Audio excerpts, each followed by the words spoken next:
ఈ సంవత్సరం మొదటి నెలలో ఆకాశమే హద్దుగా దూసుకుపోయిన బంగారం వెండి ధరలు ఇప్పుడు భారీగా కిందకు పడిపోతున్నాయి. గోల్డ్ రేటు ఎప్పుడు తగ్గుతుందా అని వెయిట్ చేసే సామాన్యులకు ఇది నిజంగా ఒక పెద్ద గుడ్ న్యూస్. గత కొన్ని రోజులుగా ఈ ప్రీషియస్ మెటల్స్ మెరుపు బాగా తగ్గిపోయింది. అసలు ఎందుకు ఇలా జరుగుతోంది? గ్లోబల్ మార్కెట్ లో సిచ్యువేషన్ ఏంటి? మన హైదరాబాద్ లో లేటెస్ట్ రేట్లు ఎలా ఉన్నాయో ఇప్పుడు మనం తెలుసుకుందాం. అసలు ఈ పతనం ఎక్కడ నుండి మొదలైందంటే గ్లోబల్ మార్కెట్లను చూసుకుంటే సోమవారం నాటి ట్రెండింగ్ లో ఇంటర్నేషనల్ స్పాట్ గోల్డ్ ఔన్స్ ధర ఏకంగా $4,377.95 పడిపోయింది. ఇది మామూలు క్రాష్ కాదు. ఏకంగా 4 నెలల కనిష్ట స్థాయికి గోల్డ్ రేట్ దిగొచ్చింది. ఇక్కడ ఇంకో మోస్ట్ ఇంట్రెస్టింగ్ పాయింట్ ఏంటంటే స్పాట్ గోల్డ్ ధర ఇలా కంటిన్యూస్ గా పడిపోవడం. ఇది వరుసగా 9వ రోజు. పోయిన సోమవారం మొదట్లో చూస్తే ఈ పసిడి ధర ఏకంగా $5,000 పైనే ట్రేడ్ అయ్యింది. సడన్ గా ఇంతలా పడిపోవడం ఇన్వెస్టర్లను బాగా టెన్షన్ పెడుతుంది.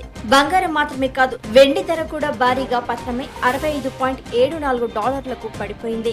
అయితే భారత్ లో కూడా ఈ లోహాలకు ఆశించిన స్థాయిలో డిమాండ్ లేదు. మన కమోడిటీ మార్కెట్ విషయానికి వస్తే ఏప్రిల్ ఫ్యూచర్ కాంట్రాక్ట్ లో 10 గ్రాముల బంగారం ధర చూసుకుంటే ఈ రోజు 4.59% తగ్గి $137,862 వద్ద కొనసాగుతుంది. మే ఫ్యూచర్స్ లో వెండి పరిస్థితి కూడా అలాగే ఉంది. ఇక వెండి ధర 5.70% పతనమై కేజీ వెండి ధర 2.13 లక్షల వద్ద ట్రేడ్ అవుతుంది. ఇక మన లోకల్ మార్కెట్ హైదరాబాద్ విషయానికి వస్తే సోమవారం రోజు 24 క్యారెట్ల 10 గ్రాముల బంగారం ధర $1,43,390 వద్ద సేల్ అవుతోంది. కిలో వెండి ధర 2.20 లక్షల దగ్గర కొనసాగుతోంది. ఫంక్షన్స్, పెళ్లిళ్ల సీజన్ కోసం బంగారం కొనాలనుకునే వాళ్లకు ఈ ధరల పతనం కాస్త రిలీఫ్ నిచ్చే విషయమే. ఈ రేట్లు ఇలా సడన్ గా పడిపోవడానికి ఎక్స్పర్ట్స్ చెప్తున్న ప్రధాన కారణం ఏంటంటే పశ్చిమాసియా టెన్షన్స్.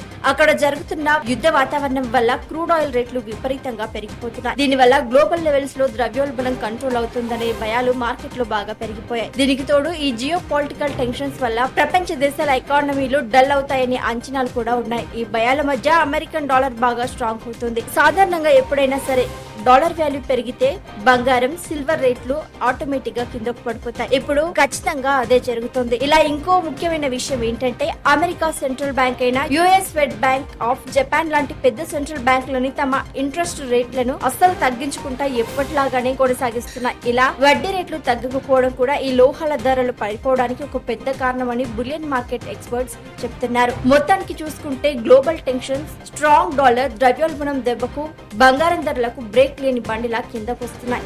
మరికొన్ని రోజులు ఈ ట్రేడ్ ఇలానే కంటిన్యూ అవుతుందా, మళ్ళీ బౌన్స్ బ్యాక్ అవుతుందా అనేది వేచి చూడాలి.